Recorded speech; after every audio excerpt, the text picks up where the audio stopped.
rising power hour. 33.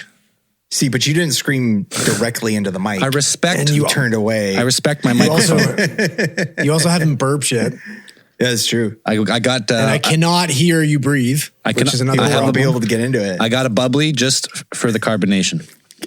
Okay. Breathing. Okay, good. Anyways, I can't hear you breathe, so step it up, buddy. Flare those nostrils. Couldn't you put the mic directly up your nose? There you go. Immersion. I feel it. I got it. All right. We're in this one. Anyways, I'm Zell. I'm Dan. And I'm Andrew. And the extremely loud breather is on holidays again, I believe. Yeah. Constant holiday. He got absolutely roasted on the last power hour because we did it in studio. And he breathes so loud that unless I took the time to go what's called checkerboard, like physically delete all of his audio where he's breathing in between how everyone else is breathing, I couldn't get rid of it. Even with Glad everybody knows now, because that's what we've been dealing with that for fucking years. Years of that. It's so awful. It's easy when he records on his own, like in his own mobile crack shack he has there, because then I can just isolate his channel and I just wipe him for the most part. But he was breathing so loud that it was coming into our microphones, like bleeding. Yeah, well, people are like, oh, I can't hear Andrew. I'm like, no, just Braden's breathing that loud. He's drowning me out. Dude, on the live stream was really bad because the audio was raw like that. Came through. The pod version was better, but he'll be back next week. Mm-hmm. So we thought that if you're listening to this, we release a week late. So it's already happened a week ago. But another Senate committee, what are they called? Senate Committee on UFOs? Subcommittee. Yeah. That's there was one back in, I believe it was March. It was like the first one, March or April, something like that. And it's been in the news for about the last 4 or 5 months, all the time about have they found aliens? Well, no. I think this one is an extension of the Grush whistleblower saga, which I think maybe you should just refer to it as that. I feel like it's a travesty that they didn't just call it the Grush Hour. Oh my God, that is good. Call the news. God, right? Call the newspaper. He needs his own podcast called The Grush Hour. His own show. Yeah, like come on. Maybe that's what he's going for. Actually, after all this.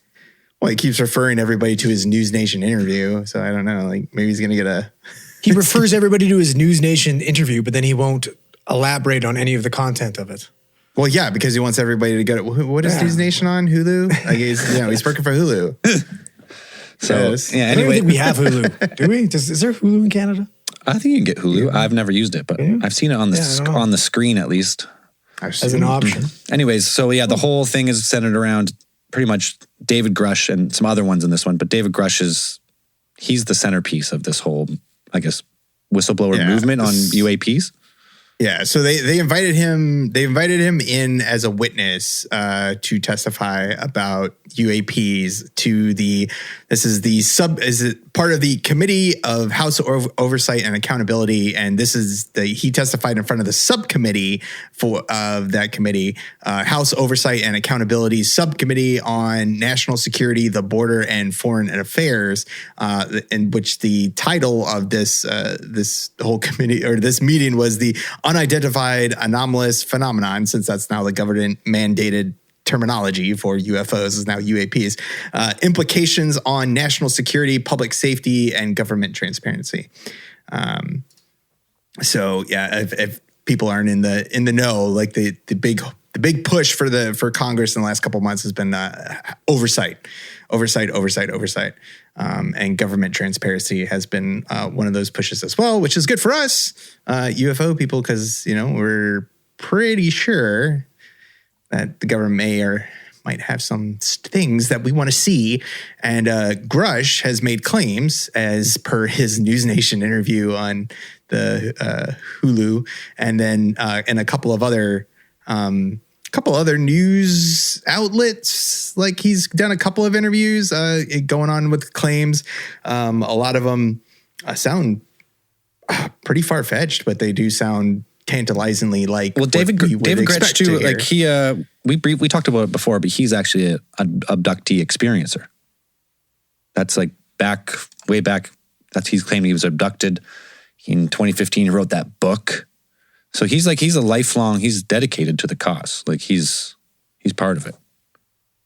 Have you heard that he was a abductee before? No, I haven't heard that as part of the. Well, let's get into this. Thing. I just went in. I just like, well, who is David Grush? That's kind of what I went for. Anyways, he's from Germany.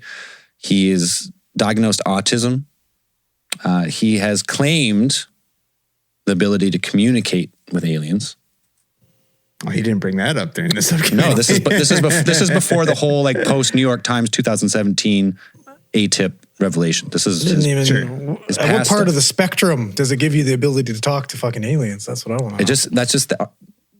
It's just what comes up. I don't know how far. He seems very functioning. It doesn't seem like he sounded like, he's sharp, man. So, I mean, slight autism could be a benefit in this case. Like high functioning, highly focused, crushing it. But anyways, yeah, he's been a polarizing figure, I guess, because some people say he is the real deal. And some people say he's maybe the biggest hoaxer of the time. But he's at the forefront of a disclosure of hopefully experiencers, pilots, and like whistleblowers who throughout this whole committee say like some of them are threatened. Yeah, he's being threatened. Like I think he said him and his wife have both received death threats. Have they not? Right. And he said that he has personal knowledge of colleagues of his that have either faced or potentially facing some type of reprisal from administrative, like upper echelons in the administrations that he's worked for or the agencies that he's previously worked for. Yeah, like, can we go through where he's like, who has he worked for? Why does he have this knowledge? Like, what's right? So Grush is a decorated military officer, retired major. He's a veteran of the National Geospatial Intelligence Agency. I think we've kind of gone through his resume before.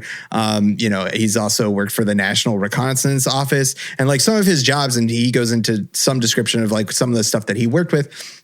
It was like satellite imagery, analyzing that kind of stuff, like satellite imagery, interpreting different like photography and stuff like that, like aerial photography and these things. So he had access to these kinds of these things. And then at one point, Grush said that he was asked in 2019 by the head of a government task force, which he doesn't go into specifics or he talks about the task force on UAPs, which was like, this is the original, like, the OG one that they had, to identify all highly classified programs relating to the task force mission. So it was his job after he was cleared to go through and find any programs within the United States military and government that were working with like UAP things, like either whether it was sightings or materials or anything, reports, any of that stuff. Like that was his job. Like he had to go and find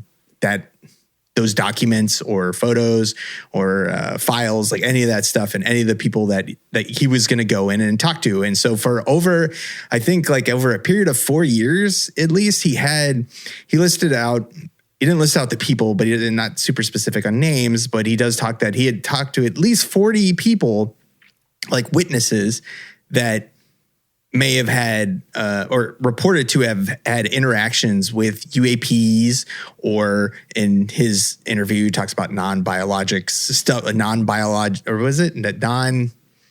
Non-human biologics, is what he calls it. Yeah, yeah.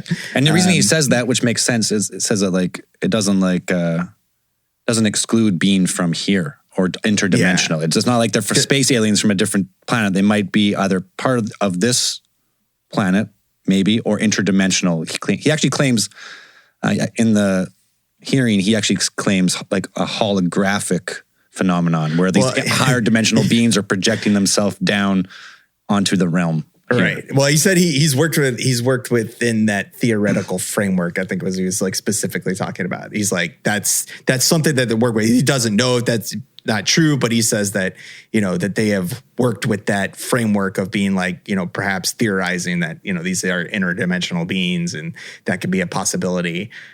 So it's not for sure that these are interdimensional beings or whatever, but either they're from here or again, non-human. I mean, you're just not painting yourself into a corner. You're gonna be like, they're non-human. So very possibly could be hyper evolved fish people. I don't know, from Earth. I don't know. Yeah. Something like that.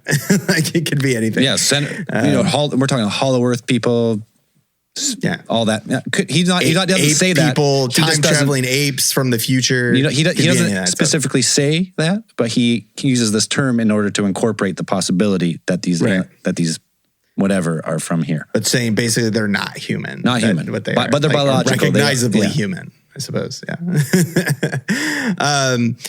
So let's see. During his time, Grush is quoted as saying that I was informed in the course of my official duties that of a multi-decade UAP crash retrieval and reverse engineering program to which I was denied access. So he was cleared for all this stuff. So he was cleared for all the satellite images, apparently, of stuff that may have reportedly shown UAP activity, had shown crashes, maybe even crashes. And then he, like in his interviews, he's privy to this information of the people that he talked to, that there was efforts going on for decades about UAP retrieval and reverse engineering of these things into either usable technology that the military has been either using or working on currently. And so he's like, that's what he kind of came out, and now he's kind of blowing the whistle to be like, this stuff that is his whole kind of seemed to his whole gripe about kind of coming out seems to be that he desires more oversight. Like he's saying that the whole, like that they're working on these things in secret, but they're also working these things in secret without informing Congress about it, the actual the part of the U.S. government that has oversight. And he knows, like he's saying that he has firsthand knowledge of people who have been fucking harmed and injured while working on this equipment. Right. Yeah, that's also part of it. Right? Yeah, that these people have been, that he says that he has knowledge of people. Like how the fuck are you supposed to get on worker's comp? If you're not even allowed to disclose your job. That's true. Come on, man. These guys need benefits. It's like, how is it? Yeah. How are they going to secret space work is work. Okay. They deserve all work is equal work. So potentially guy needs benefits. Yeah.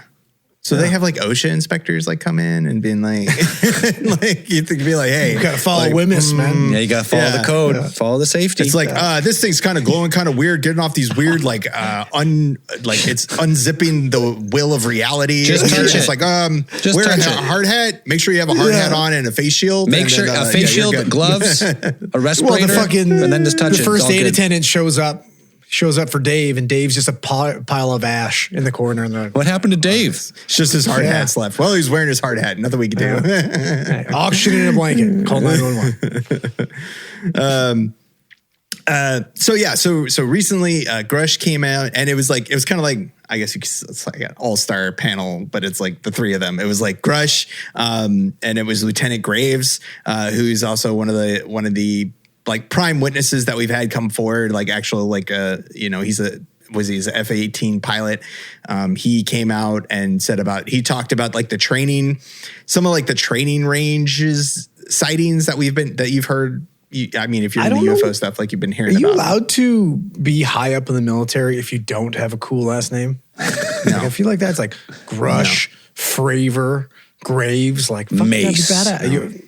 Yeah, it's criteria. Have to have a cool fucking last name. So yeah, it was Graves, Grush, and then Lieutenant, and then Commander Fravor, who is of Tic Tac UFO footage fame. Don't you mean TikTok? Because I feel like it was referred to as TikTok. That was a funny little 500,000. They said TikTok a million times. Oh man, no, but no. That's probably because they came right out of that committee. Probably came right out of the review thing about talking about TikTok on government phones and shit. No, but one of the chairmen or whatever. I'm not sure which one, because I was actually listening to the audio, not witnessing the video, but he came out and he made the joke. It's like, we're talking Tic Tac, like the candy, not Tic Tac, like the communist Chinese regime app that's tracking us day to day. Jesus. Yeah. Because my daughter just called me a boomer for calling it a Tic Tac, and I had to assure her, no, it was actually a Tic Tac. He's a pretty funny guy. Yeah. I think Tim Burchett is one of the guys. He's a congressman from Tennessee, I think. if you haven't watched it, it's like a pretty good hearing. Like some of this stuff is pretty funny. Was it Representative Tim Burchett? He's like, it's today is my anniversary, me and my wife's anniversary. I'm like, what? He's like, happy anniversary. I'm like, what are you talking about? Yeah. Like we're in the middle of like a UFO hearing that could possibly like blow the doors open on disclosure, and you're wishing your wife a happy anniversary. Like we're in the middle of a podcast right now, and it's my second anniversary right now. It's your anniversary right now. Right now. Oh my God, you're fucked. Yeah, no, I made plans. For Wednesday or Thursday. Nobody does stuff on their anniversary. Anyways, we're talking about. I thought it was okay. It's probably not. It's definitely. It depends how she said it. Like, it's fine. It's okay. Not okay. It is what it is. It's a job, man. Fine. It's a job. You got to show up for work. It's true. It's true. Just skip work. Get paid. We can't all be on fucking vacation for 15 weeks. Listen, explain this. The guy's not only is he on vacation, he's on a double vacation. Double vacation. He's on vacation. He's on double vacation. He's on vacation he from like his vacation. 6 months. Yeah, nice. Fuck's sake. It'd be nice. Anyways, while they're grilling Graves, they ask him, like, do you feel adequately trained and briefed on how to handle encounters with UAPs? In short, he's pretty much like, no, we don't really have a system. The options are very limited.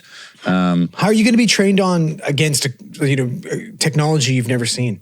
Yeah, or even like I think you're talking about reporting. Just to report them. Just like say I see like this anomalous object flying, seem to be flying intelligently. Nobody has they don't have a briefing where they sit you down as pilots and being like, okay, here's all the switches on your F-18. This fires the missiles. This does the flares. And okay, if you see a UAP up here, here's what you should write down. UAP sirens. That's not in there. That's not in the very evident. Because what is it? Is it the fucking gimbal? It's either the gimbal or the Tic Tac. When you listen to the fucking pilots being like, holy shit, that's the go. Look at that thing. That's the Tic Tac, like the go fast one. Yeah, they're like, what the fuck is going on? They're like, giddy. They're like giddy on the microphone, like, woohoo, we got them. Yeah, they capture it on the IR. When they lock it, they're like, whoa, we got them. So, they kind of pull Graves in there, and Graves' whole kind of role in this one, when they kind of talk to him, he talks about the training range sightings, like a couple of those ones, and then he talks about how there's a definite lack of methods for reporting. There's no central reporting system. He's also kind of big on the push to be like, there should be a central repository for these reports that is accessible for not only military pilots, but commercial pilots as well. Because then, you would have both being able to compare notes and being like what they're seeing and whether that's the same thing. So Graves, I thought was interesting. He brings up one of the representatives asked him about is there they use the word convergence, like the convergence of characteristics between the stuff that people are seeing. And Graves seemed to say everybody seems to be seeing these gray cubes that are inside spheres, and where the corners of the cubes are touching the spheres and flying. Right? Yeah, dark cube inside a translucent sphere. Yeah, a super weird craft, not like a physical body craft. They're like, this thing was fucking weird. Yeah, and I think he said that's one of the most common ones, or he was saying that's what everybody seems to be seeing is that one. But he did talk about another one, which was the Vandenberg Air Force Base sighting, where this is the one that you'll see in the headlines the football field sized UFO was approaching the Air Force Base at some point, and then they talked about how there were reports from that's some fucking Independence Day shit, right? And it's they said that it kind of approached the base, and then it went over the mountains near there, and then disappeared, and then some other weird stuff went on, that whole thing. How does something that big just disappear? It's not for this dimension, bro. Cloaking device, boom. Crazy. But yeah, cloaking device would make sense actually. Ones. The system. Yeah. That would make sense. If we can cloak radar, and then you could, on top of that, cloak stealth, the craft becomes see-through, LEDs light up. I assume if you can propel yourself through time and space, whatever, you can manipulate gravity. Just lights, does not touch your craft. Yeah, you just manipulate the gravity around your craft to move light around it. It would just leave that little bit of that distortion on the gimbal. It's got that little orbit distortion. Something like that, I assume. So this all kind of gets into the point where it's like, so they're talking about Graves and kind of Grush and Fravor to some extent are talking about how they feel like the reporting system is inadequate of what we have now. And then then the Congress people say, okay, well, we've already got an investigatory body, the Arrow Project. Like we got that stuff going on right now. Like we formed that task force, the Arrow Task Force. And, so what do you guys think about that? So Grush claims that he talked with Dr. Kirkpatrick, who we talked about before in the last hearing when they brought in Arrow, the Arrow is now responsible for I think it's every 6 months or something. They have to come and make a report to a congressional committee. And, he said that he actually sat down with Kirkpatrick when they tapped Kirkpatrick to be the head of Arrow, and he kind of offered up his, he was like, I offered up my experience and my knowledge to be help him out and whatever. And then Kirkpatrick said to me, I'll follow up with you later. And then he never followed up, ghosted him. That's what Grush is saying. All of this stuff, it's like Kirkpatrick never got back to me. And just hasn't any of this stuff because the committee members are kind of like, so Arrow, when they came into us a couple months ago and they made their report, Kirkpatrick said that there was no evidence that there was any retrieval or any of that stuff. So, does that conflict with your knowledge that you have And Grush is like, yes, I have personal knowledge, or, I have knowledge that things have been recovered and that report doesn't seem to be accurate, that what Kirkpatrick is saying. And Kirkpatrick after this, he apparently clapped back at Grush. He went on the defensive. Right yeah. I mean, he basically called out Grush and was like, this entire hearing was an insult to government employees and the people who are working hard in Arrow and stuff like that. I mean, as you would, I suppose, if you're trying to defend your job and your work, whether Kirkpatrick is doing that, as part of the alleged the alleged cover up or the disinformation campaign that has been alleged against some parts of the U.S. the government and these investigatory bodies, or whether Kirkpatrick just doesn't have access to that information, because there's still. I think they were still talking about, even in the last hearing or the last meeting with Arrow, the last report, that he was still saying that they were having trouble accessing some of the information that may be useful to them and shed light on some of these happenings, some of the UAP phenomenon. So Grush is 100% says that government is in possession of UAPs or UAP objects or crash or materials. They've retrieved, and then he also says, like Andrew mentioned, that Grush claims to know people that were physically harmed by these UAPs. Like they were physically harmed while working with them, and or having knowledge of these UAPs has caused these people either actual physical harm, but definitely also like reprisal in the forms of career stunt, career suicide, pretty much. They get intimidated into to know exactly when they mean injuries while working on these. I wonder if that means either all just physical injuries, because that's what you assume, obviously. But what about diseases and shit, right? Right. Space AIDS or something. Right? Yeah. So a lot of this hearing, a lot of the stuff that Grush's mantra throughout most of this thing is I cannot tell you outside of the skiff. And if you don't know what a skiff is, the skiff is it's a sensitive compartmented information facility. So it's this ultra secure room where officials and government contractors pretty much have all these extraordinary precautions around things, black box inside the room, whatever, all of that, so that they can be briefed into highly classified information and, making sure that nobody's going to see it or whatever. So once whatever happens in the skiff stays in the skiff, whatever. It's like Fight Club. And at the very beginning of the hearing, a lot of the congressional members are all pretty much prior to this hearing, we were denied access to the skiff by those who give access to the security. So I mean, so some people have interpreted that being like, oh, they don't want the people to know about this and don't want this. And they denied him access because they don't want anything getting out, and they, don't want them to know what Grush knows. And like, they even said, okay, in the hearing, they even questioned, I can't remember who it was, but they questioned, like, do you know of anyone personally or heard of anyone personally who was murdered because of this? Oh, and then he says, I could point you into someone who would know the answer to that. Right. And then that's all he said about it.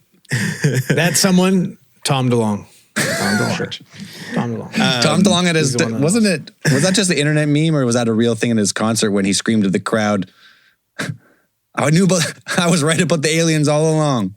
I imagine he fucking screamed that one, especially if this had a concert in the last day or two. Was this be prior to the stars? I mean, I don't put it past no, because they just reunioned, right? They're just back together now. Girl at the rock show. I fucking told you guys. I fucking told you. Stops the whole show like fucking Van Halen. Yeah. To talk about but instead of talking about his sheepdogs, he's talking about aliens. That's fair. David Lee Roth, if you don't know. We told that story somewhere. Stopped the show for 10 fucking minutes to talk about his sheepdogs.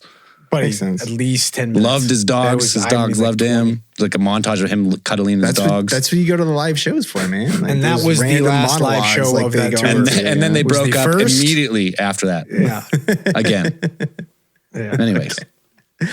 But yeah, so to kind of, I feel like that some of that has to be like put in context. It's like, so some, like when you get like a clearance, like a security clearance, right? How many levels? This is something I've always been curious of, and I've never looked it up because I've been too lazy. How many levels of clearance exist? So there's a couple. There's a couple. So there's like public trust, which is like you can get that pretty easy. Like, you don't have a criminal record, that kind of stuff. You just can apply for it as a regular citizen. And pretty much anybody can get a public trust one. Basically, like I'm not convicted of like stealing or theft or whatever, any of that stuff. In the U.S., then there's like, why do you think Dan's not allowed back in Thailand? Yeah, exactly. So then there's that one, there's public trust, then there's like secret, then there's top secret, and then there's like above top secret, there are other types of classifications. And like within top secret and stuff, there's probably a bunch of little like tiers and stuff like that I'm probably leaving out, but just like in a real kind of like just overview of the whole thing. Above top secret, there's like compartmentalized information, I believe, where it's like you need to know. Like if you don't need to know, then we're not going to tell you about it. There's no chance you're going to get here if you don't. Pretty much. If we don't need you, you have to be specifically cleared by the people who do this. So in order for them to get to have access to the information that Grush has, like Grush. So you also have to know that Grush, the statements that he's making at this hearing and to the public have apparently been cleared by what he says is DOPSR, which is the Defense Office of Pre-Publication and Security Review. And basically that department's job is they're a component of the United States Department of Defense, and they're responsible for reviewing and approving or disapproving materials like books and articles and speeches and manuscripts and other media that are created by DoD personnel before they go publicly and release them. So if you're going to publish a book, a biography, any of that stuff, and you're a former or current DoD employee, it has to go through that thing. So all these statements apparently have been cleared by DOPSR, is what Grush says.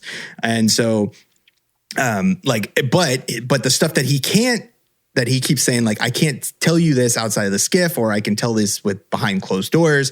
Like there's certain information that he's gotten in documentation from DOPSR saying like, you can't tell people about this stuff, but you can tell people that stuff that is technically it's his personal opinion and not the opinion of the Department of Defense. So the people who need access to the skiff, like the congressional members, like to get that, they need security clearances, and getting a top secret clearance, like United States Congress members, you're not required to have a security clearance. You don't need one. At any level. At any level. Well, I'm sure I'm sure to be in Congress, you can't have a criminal record. But to be on certain committees, you do need to. Like if you're on the House, or the Select Committee, any of the select committees for like some intelligence type of clearance. you have to have a clearance. So these people like on this House Oversight Committee and stuff like this, like they figure like you don't really need security clearances, and like, but they say like, oh, we were denied access to the SCIF because of all the hoops that we had to jump through to get Grush and us security clearances. And like, I looked at the members of that committee and I was like, there is a number on there that there are a number of them that would not get security clearances. Like, I think Matt Gaetz is on there. Matt Gaetz has been the target of multiple investigations from federal authorities. Like, I know that name.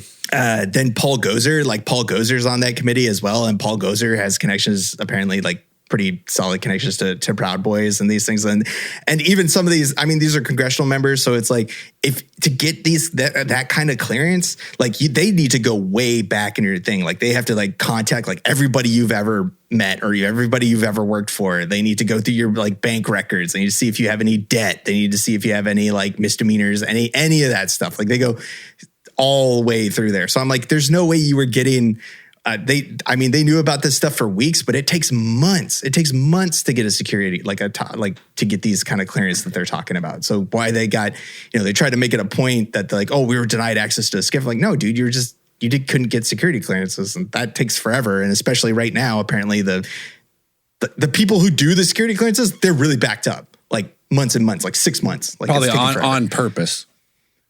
Oh, I think it's because of COVID and like all that stuff, whatever. Yeah, but like that's always, it's all because of COVID. All the shortages, that's COVID. Still, it's like a year and a half later. COVID, yeah, we got no employees. It always we charge you 10% extra. Time. Supply chain issues. Supply chain issues got to charge you extra. And by the way, you just spent $400 here. Would you mind throwing on a 15% tip? Yeah, can you tip? I'm not tipping you for a sugar-free Red Bull. I'm not tipping you $1 because you didn't. Did you make the Red Bull? You didn't make the Red Bull. You didn't. I just picked it up out of the fridge. You put it in the fridge, but I'm not tipping you $1 for putting the sugar-free Red Bull in the fridge. No, thank you, sir. It's tough. It's tough times. Like I don't know. I hate it. I hate being prompt to tip on takeout. I do. My rule is if a robot could do the job. Like a cashier at a liquor store, which you could just easily scan your own booze, pay, and walk out. There's some places that have those. That's what I mean. So if that's a job that could be done without any interaction of humans, and you ask for a tip, I'm definitely never giving. They ask for tips at the liquor store. Yeah, it's brutal. That's weird. I didn't know that either. They don't. The one just down the street. They ask for low tips. They ask for low tips, like 1, 3, 5, or 10. Right. That's crazy. But I'm like, why? No. What'd you do? Exactly. Yeah, I don't understand. I have no idea. Like in Virginia, we have like the VABC, so it's like there's only one liquor store. They don't sell it in the. Well, it's all like government. You can't sell liquor. Yeah, you can't sell it in the corner stores. You can't sell it. I thought that was the whole thing about the states. You can just buy booze wherever you want. That freedom, buddy. Freedom. That's what your whole country is based on. Are you really free if you can't buy fucking Colt 45 at the gas station? We can buy beer. We can buy beer and stuff. We can't buy. Hard liquor. Okay, you can't buy hard liquor. You can't do that here. You definitely can't do it. But you can have private like beer stores. Yeah. Yeah, you can have. We can have beer and wine stores. Like we have wine, but no liquor. Wine stores. We got private. But you can't hard liquor. Yeah, hard liquor is. We don't have private. Like, no, I don't know if they have private ones. It's like, don't think so. Unless you go to like the brewery. Like I think you go to like a whiskey brewery and then you can buy it there. But at off sales. That's just in Virginia though, because there's tons of private. Yeah, no. And like in DC they sell them in the corner store. It's by state. State rules. Yeah. So you have to buy you have to buy it for. Anyways, what was I talking? Oh yeah, tipping. I think that's default on some of those things, like those scanner things, like anything like those card machines or whatever. I think they're all like. No, you can set it. You can set it because I have one. Get rid of it. Torch it. Well, they're not going to get rid of it because some people are going to tip 100%. Yeah. Why would you get rid of it? They probably could take it off, but they don't because why would you? It's like somebody's going to tip. Why? You want to know why you should get rid of it? Because it saves me from that fucking awkward 35 seconds where I'm sitting there picking up my food and I'm looking at the hostess and I'm looking down at the fucking thing and I'm like, you're going to pop that top button or what? No. And that fucking prompt comes up and I go, no. Or when you can't get rid of it, you got to put in like 0.0. Oh, that's even worse. Right? Looking, making direct eye contact as you hit like 0, 0, 0. Yeah, like if I'm sitting at a table and you're serving me and we're having a good 20% all day, no problem. I got no problem with that. Here's 20%. You're just doing that. You just like when I'm picking up my feet, like, it's a total Larry David moment. Yeah. It's like super awkward and uncomfortable, and I can't help it, but it's the truth. Just can't do it. So back to the hearing. So Grush is talking about we mentioned before.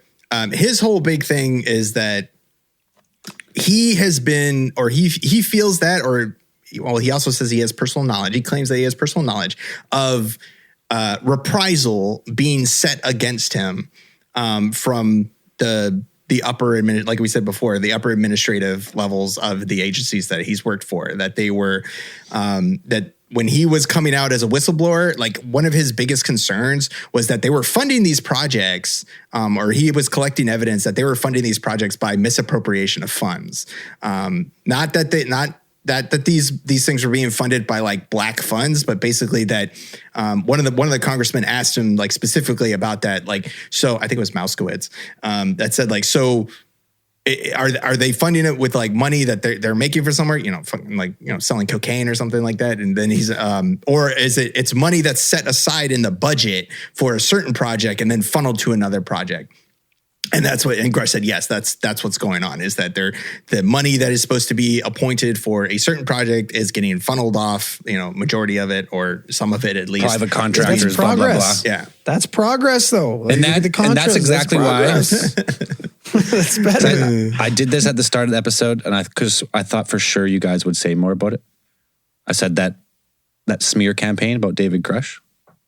That's just one article I read, that he had autism and he had claimed to be abducted before. Yeah. I said that because I thought for sure you guys would be like, "What are you talking about? Fuck, that's not right." There's just one article that I found on the internet, and it's like a smear piece about David Grush, and I think so weird. And that's all. It seems like what he's saying is anywhere. I just found it one article, and it claimed you wrote this book. The book doesn't exist. Blah blah blah. Yeah. So I feel that's like a smear. If you search David Grush, you could find this article. So I think that's because he's talking about how they like hurt your career, blah blah blah, all this stuff. And, and then I found this article. I have not seen that anywhere. And I was like, I read it at first. I just thought I was like, oh, he had fucking all right. He's got autism. That's all right. I'm like, oh, he's autism was a big deal, but the fact that he claimed to be an abductee, I was like, he's an experiencer already. No way. Yeah. Turns out no. That was just one article I found. Just one. Yeah. Oh, I feel way better about him now. Yeah. I had him written off in my head, 100%. Unless that's the only real article about him. I thought it was real interesting when Congressman Raskin was asking them about the Congressman Raskin was like, "Oh, you were listening to the audio version. You didn't see him with his cool bandana on." No, I just listened to it. Raskin actually, I think he had a bout of cancer, and he was wearing the bandana in honor of chemotherapy and chemo survivors. He also got I looked it up because I was like, why is he wearing a bandana? Apparently, he got a bandana sent to him by Steven Van Zandt, the guitarist in the E Street Band, sent him a bandana. Yeah. God damn, which is pretty cool. But Raskin was asking here. Is he a big ET guy as well? Who, Raskin? Saul? Yeah. Why did he send him the bandana? Because of the chemo stuff. Like he was wearing that. Oh, like he was wearing just it, like, because it's okay. So that's because they're friends. Yeah, well, because he knew he was a big fan. Like I think he did like a Twitter thing. He's just like a big fan, and then Steven Van Zandt saw the thing and was like, "Hey, I'll send you a." Oh, okay. You can't call him by his real name. Sil, come on. What are you? So anyways, Raskin was asking them, all three of them, like he went from like Graves to Grush to Fravor, basically, what's your experience? And like, since you've come out with this information, what's been your experience? What have you experienced any backlash, any of that kind of stuff? And Graves is like, no, everybody's been pretty supportive. Like I haven't really, we didn't really talk about it at first, but like nobody was really like, a lot of my colleagues were like, good job. That's kind of neat, whatever. Then, or not really like a concern, like for them. And then just kind of sound like Kermit there. That was cool. Grush is like, Chris is like, some of my close friends and stuff, they've been really supportive, but I have been threatened. I feel in fear for my life, me and my wife as well, that we have suffered. He's like, what I call administrative terrorism.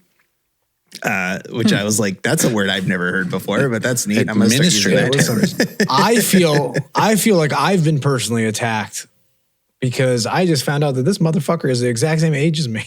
Who, Gresh? He looks like he's 65 years old. He's only 36. He's 36 years old. It's hard when you have that information, man. He looks like he was 50. Easily. Easy 50. He was born in 1987. That's insane. That's misinformation. That's a smear campaign. Has to be. That guy's younger than me. Younger than Dave. Dude, no, I'm looking at a picture of him right now. He literally looks like he's at least 54 years old, from being honest. I told you, it takes a toll on you, man. Okay, no. Listen, all this administrative terrorism really puts the years on you, when you're suffering that kind of. He's between 47 and 50. I'd be my initial 51. guess, and you couldn't convince me otherwise. Literally, I would, yeah. There's no way. He's retired now, too. He looks weathered, bald as shit. He looks old. Well, bald doesn't mean fuck. Yeah, but bald without if you're bald, it makes you look a little bit older. I've shaved my head since I was 24. Yeah, take your hat off. Look how much older you look. Take your hat off. Add 5 years. I look younger. I look good. Yeah, added 5 years. It's the lights, though. You could be Gresh. No. Are you Gresh? No. Saying I look 40 with my hat off, crazy. If I didn't know you, nuts. I would put you between 35 and 40. See, with your hat on, if I'm just guessing, if I didn't know you at all, and I just met you for the first time, I'm like, he's 35 to 40. I don't know. That'd be sweat. No way. And you're 36. No I'd be right in the ballpark. Fucking no way. Be right in the ballpark. No, I don't look that old. I'd put myself 45 to 50 without a hat. Buddy, yeah, well, that's pretty good when you're 9,000 years old. Dan, if I met Dan for the first time, he had those grays in his beard. Yeah, I got my grays in. I say Dan's 45 years old. Yeah. I think Dan looks younger than Grush. Dan's shredded now, Dan's back down to 35, 40. That's true. So like Grush goes on to talk about I suffer administrative terrorism. I have personal knowledge that I am currently being targeted as, for reprisal from something. And Raskin reassures him, Raskin says if anybody comes out against it and tries to smear you guys, we'll be on it. There's no way people are going to come out and do this. We'll defend any witnesses to this, because they all took an oath when they came in and as witnesses to Congress, congressional witnesses, they all, swear to tell the truth, whole truth, but I just thought the juxtaposition between Grush's thing where he's like, I'm suffering administrative terrorism. He was emotional scared, about it a little bit. And then they go to Fravor and they're asking what's your experience been? And Fravor's like, it's been pretty good. All my colleagues, a lot of my four-star friends and colleagues and stuff have, all been pretty supportive. So yeah, it's been pretty good. And it's what? There's just night and day. You're just I'm in fear for my life. They're coming to get me. And it's no, I've been pretty good. Been pretty good. It's just, out of all Fravor's just a happy dude. Out of all the people who have been interviewed about UFOs, David Fravor is the most straight cut, right to the point, just tells it as it is. And they asked him, have you ever seen any other UFOs or UAPs? He's like, nope, just this one incident. Yep. And he talks about he's always smiling too. He's just yep. And that's when you listen to him talk, this guy, of course he's seen something. He's just he has no. You just look at him he has no motive here. He's just an open book. He's just an open book kind of guy, and you're just he's just smiling and just I saw that. Yeah, it's nuts. It's crazy. It's nuts. And he's like, yeah, that's such a crazy encounter when he talks about how they're following these things. They track them on radar. They drop from 80,000 to just above sea level. But he was having, I bet the pilots are crazy though. And I feel like he was having a blast when he was doing it. That was probably the best time he's ever had in his fucking jet. That's what I mean. And then when I was kicking on the afterburners and just Kenny Loggins playing in my headset. I was locked in at 80,000 feet. We did a hard turn right. We went below the deck.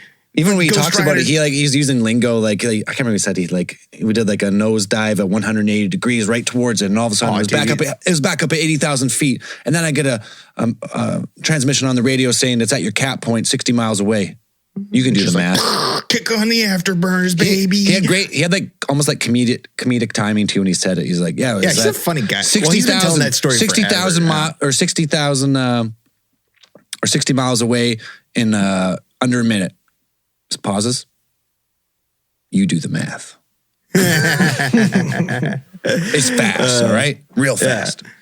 He's a funny, like I said, he's Wicked probably fast. having just the time of his life fucking chasing that thing. Like, and that's probably why he likes to talk about it. Cause he's like, yeah, it was awesome. He's very like, just got to fly and do crazy stuff. But, having I guess he would count it as a positive experience, it's not like transcendental as like, well, if you think about it, it's just like, I was just no one knew who Commander David Fravor was at all, besides his military peers and that his part in the Air Force. And then he has this event. He goes on Joe Rogan. He gets heard by 15 million people. Now he's the forefront of this movement, but he's just a happy guy. He doesn't even think he is. He's like, just tell my story. And it's probably because like you have like actual physical evidence to go with this thing. Because the Tic Tac thing, like that's on every time there's a UFO thing, they always show that picture. They always show that photo from that video. Like they always show that. They show it every single, or that footage. They show that footage every single time. And Fravor's like, I mean, he doesn't have to like convince you. Like he doesn't have to think. He's like, look, here's the evidence. This is what I saw. I saw some crazy stuff when I was flying a jet. That's it. And I can tell you that. And like, there it is. Like, it's not something that's like, I saw something and nobody else saw it. Like something like a Whitley Strieber or something. I saw something and this stuff happened to me and all I have is my word. Fravor's like, no, I got stuff. Like you show the video every freaking 2 weeks, every 3 or 4 weeks on the news when you talk about UFOs. So yeah, like, so I guess there's like this. The conclusion was they found alien bodies. They presented them live on the stage. Everyone got to take pictures. They interviewed them. They presented the craft. Gave pictures of it was amazing. Details of speed and what it's made of and what type of engine it uses to propel through. They actually brought a live alien dimensions. to have a conversation with everybody. Nope. We didn't get it. Unfortunately. Unless you, not yet. Yeah, we didn't get it. Not yet. A lot of people saying this is just the beginning. This is the prelude. They've taken that first step. Finally, after years and years. The dam is breaking. They've been trying to drag that first foot up that first step forever. And now finally they've landed it on the first step. I thought it was kind of funny. when they did the hearing. Let's finish talking about the hearing. I'll talk about it. So like towards the end, Grush said some kind of interesting stuff like towards the end and stuff like this, where I thought like, again, most of the stuff that they asked him, specifics and stuff like that, and the Congress people kind of caught on pretty quick. It's like all the stuff that you want to know, he can't tell you. Like he can't tell you, got to be in the skiff. I'll tell you behind closed doors. I can't tell you this thing. But what Grush did say was that he, some of the committee members were kind of, why can't he say? Because, like I said, what is he worried about? He's already getting threatened. His life's agreement being threatened. Like, what's stopping you from fucking saying shit? You could go to jail. Like, he can go to jail for this stuff. Like, they could put him in jail. So it's a matter of national security if he spills the beam. Because some of the stuff is like national security stuff. I didn't look into the full like what protections are afforded whistleblowers, because there is a more robust, like there has been in the last couple of years, like the last couple years, that they've been like building up protections against whistleblowers. I think there was a couple legislation that was passed just a couple of years ago, and I think it had to do with the UAP stuff. It did. I think after 2017 New York Times article brought it up. They made this new whistleblower. Yeah, they started making some new. Yeah, they started like re-upping their making them more robust and stuff like that. So, but there's still stuff that's like if it has to do with national security, like you can't say that stuff in public, right? So again, like he's saying that I can tell you these things, but I can't tell you out here in the public. Like I can tell you on public record, yeah. Right. I can tell you in the skiff, I can tell you behind closed doors, but I can't tell you out here in the public. And no, I can't do that. But I can tell you I can tell you, people have been harmed by aliens. And if you keep telling people though, behind closed doors, you keep telling a whole bunch. Eventually, something's getting out. Right. Eventually, something's getting out. So one of the things that I thought was interesting that Grush said that he can provide is that one of the congressmen, I can't remember who, but they asked him like, can you point us in the direction? A couple of them asked him like, can you point us in a specific direction? Like contractors, businesses, agencies, names, like, can you point us in the direction? He said that he has a list of witnesses, I think he said both like cooperative and hostile. Like he said cooperative and hostile witnesses. He could provide that list after the hearing. Mike got turned off. Like, they would. He said that he would give it to one of them. Who was talking about it? I forgot one of the things. But he said, "Yeah, I can give you that. I can give you a list. I have it." So that's interesting. Now, post this stuff. So a bunch of stuff came out after the hearing. One of the funnier things that I thought was like. So I follow a lot of the UFO boards as we do because we got to stay in the know of all the stuff that's going on in UFO land.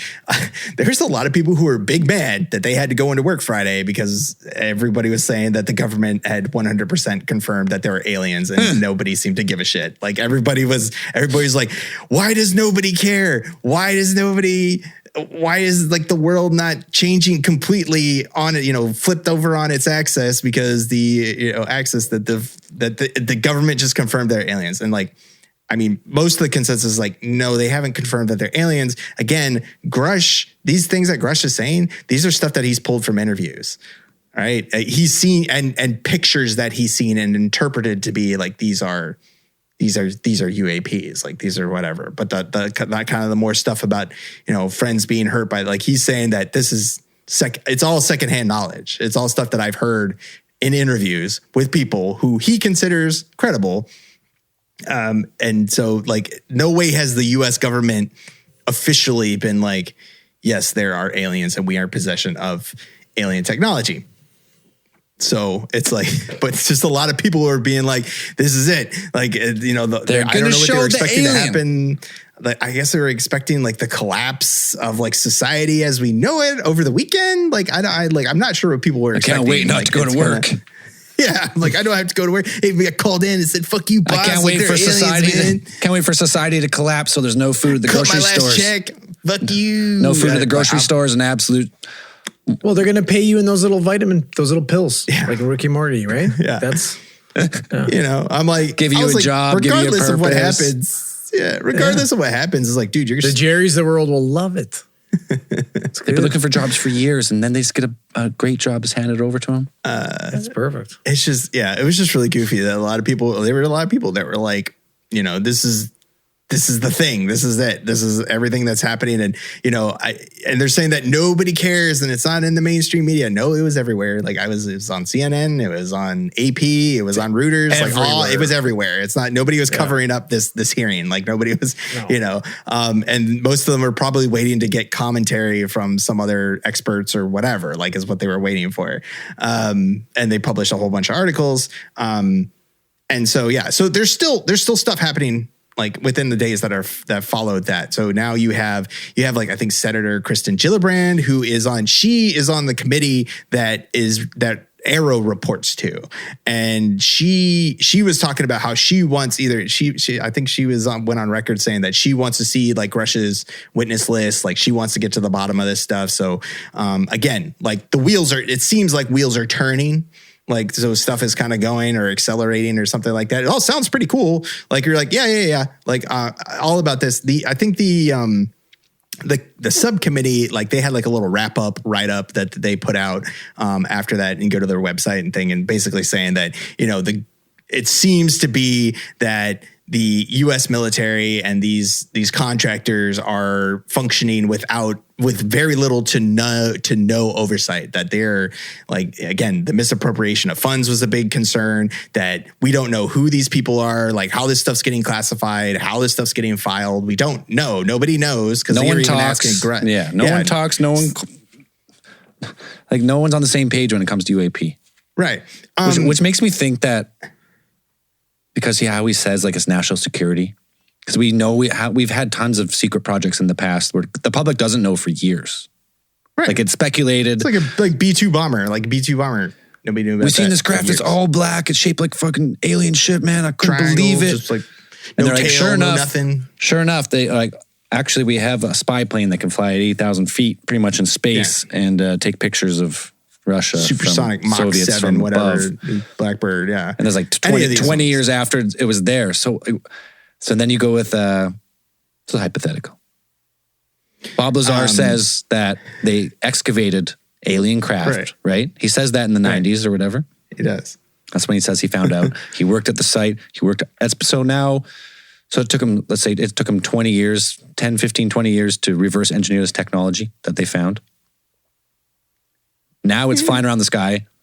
Maybe it's leaked out. Maybe now multiple governments, multiple countries, maybe the big three, like Russia, China, and the States have this technology. They're all surveilling each other. And now we're seeing UFOs because it's a technology we have no idea what it is. And that's why it's national security. If it's not aliens. It's super strange, but it's super wild to be like, yeah, this is some kind of crazy stuff. And if it's not that, like, I mean, I find it interesting that it's like, yeah, like there should be more oversight. Like if these contractors are we're paying them. Like our tax dollars are going towards this shit. Like somebody should be accounting for these things. No, they love to lose trillions of dollars at a time, Dan. Just by it's an accounting error. Yeah, it is true that, the Pentagon has failed. If you make an accounting error, audits. Dan, if you made an accounting error, I'm going to jail. You're going to go to fucking jail. I'm going to fucking jail. You're going to owe them $5,000. And if my department makes a mistake and they get audited, we're fucked. You all get fired. The Pentagon fails multiple audits and nothing happens to them. Nobody says shit. Right. I know that the accounting department blows up on September 11th, 2001. Dude, that's what happened. Military contractors fucking overcharge for everything. Their shit for they charge the government and whatever. And I know that, and I was telling this before the show, like there was a big thing while I was in the Navy that in the 7th Fleet that they were like, had this one particular contractor that was getting all the contracts because he was bribing like admirals, like high level. If I get the contract, I'll give you $400,000 cash in a bag. Yeah, 10,000 grand, and hey, look at all these pretty ladies that I brought with me, and we're gonna go eat. We're gonna go eat in the best restaurant in Singapore and whatever. And here's a giant sack of cocaine. Hookers and blow on me, but pretty much. And a bunch of people went to jail for it, and I'm like, probably more people should have went to jail, but. Yeah, but that stuff happens. Like, that's if that stuff is happening, like not necessarily to that extent, but that they're just charging us $600 for a light bulb or something. Like that is out of control, and everybody knows about it. Like, fuck, and and the aliens things, and that we get that too. Yeah. So, but this is super interesting stuff that like, this is just kind of the beginning. Again, there's going to be fallout for the next couple weeks until the news cycle flips over. Maybe, I don't know, but I hope it stays in the news. Like it's still pretty interesting to see all this stuff that's coming out, that this testimony will probably be dissected over the next couple weeks about what's going on. No 100% proof that they're aliens. The next question is like, will these, I think, here's another interesting part. The oversight committee has been hyper partisan for the last couple months, or maybe a couple years. Like this committee in particular has been super hyper partisan because it has been like Republicans and Democrats just like fighting over every bit of like political control and capital that they can get. It's like it's been really that kind of knockdown, throw down, but not for the people. Yeah, but this particular hearing, this subcommittee hearing, was probably the most like the most friendly interaction between. It was very bipartisan. Like it was very like everybody was on the same page. Everybody was being respectful to everyone. Like this was probably one of the more like civil subcommittee things. Because I've watched a couple of them that are just like insane. Congressmen like interrupting each other and all this kind of bullshit and being like, it's just terrible, like just decorum out the window, whatever. But this one was actually really super civil, and everybody was really on the same page about asking about, like mostly like government oversight and getting a reporting system that actually works. Like I thought it was pretty kind of cool to see that kind of cooperation, which is very short supply in recent years. So, getting everybody on the same page about UFOs, I love it. If this is what it takes, I fucking hope so. I love it. Just do it. Like, keep talking about it. Keep sharing it. Yeah. Let's go. Until someone can show or demonstrate technology beyond our comprehension, it's pretty much impossible at this point, though. Like, if someone can actually show us something. There's a lot of he said, she said. I heard from this guy. I was involved in this project. So eventually, if these protections get put in place, like these whistleblower protections get put in place and they're stronger, and you do come forward, and if like you actually have protection from being intimidated, let's say, by this agency who's trying to keep it secret, if that's the case, then, hey, maybe we will. Yeah. If we can get those people on Gresh's list out and coming out and stuff like that. And there have been some, rumblings that some of them want to come forward. Again, it's like they want to come forward, but only behind closed doors. Like they don't want to just imagine that this is such a powerful technology that we've captured that it would completely change. Like it's some type of nuclear fusion, limitless, clean power engine that can power anti-gravity craft and transdimensional stuff. But it could also power our world, fossil fuel, and any type. It would just be the only energy needed. That's it. It's super cheap to create. That's the conspiracy. Because everyone who makes a living off of technology, oil, gas, all these other things, who probably have big money and connections, as we said, like military contractors, that would all go away. This new technology would change weaponry, change energy. It'd be if that was it. I feel like they would have downgraded it at some point and just be like, we can sell this. maybe that's what they're trying to do. Maybe they're trying to find like they're trying to find the bottleneck. They're trying to find the bottleneck. Because there's still that original light bulb burning from 1888 or whatever.